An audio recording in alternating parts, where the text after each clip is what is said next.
Hello and welcome aboard. I'm Ben from Melt The Icebergs. I'm a professional pilot with 25 years experience flying for airlines and VIPs.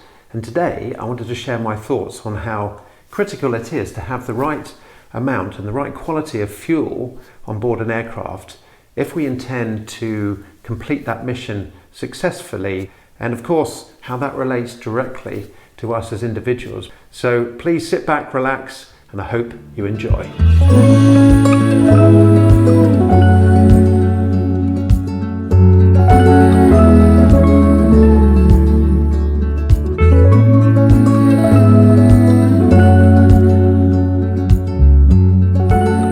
Have you ever thought what the pilots do to put the right amount of fuel on board that aeroplane?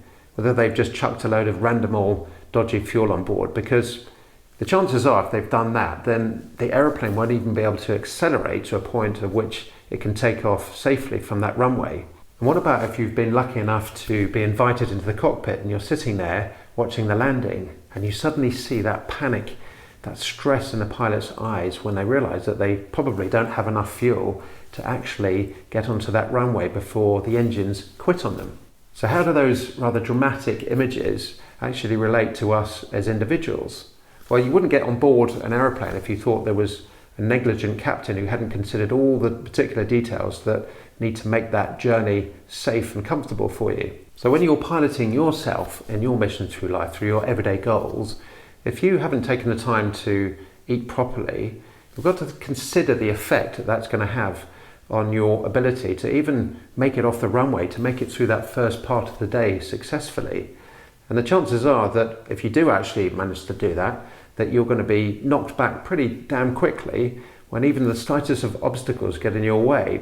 Your body needs for you to take command, to take control of it properly, so that it gives you that chance to climb to the wonderful cruise altitude, to be able to relax, to be able to put the autopilot in, knowing that you've got all the reserves, all the good quality reserves you need to carry on through to the end of your destination, to the end of your day. And just like in an aeroplane, there's plenty of indications and warnings that your fuel state is not in a good place.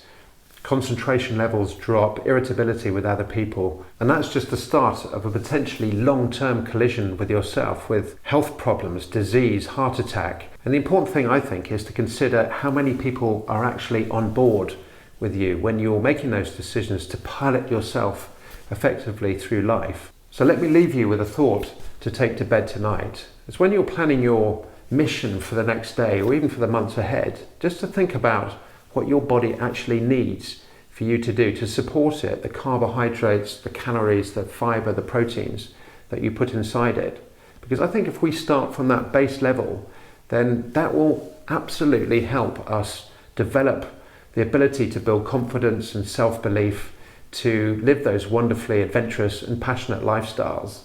And of course, if you've got any comments on that, please leave them in the box below. If you've enjoyed the video, be sure to come back for some more as I share my experiences, thoughts and adventures traveling around the world. In the meantime, keep it in the greens, continue to discover your self-belief and live the life of your dreams.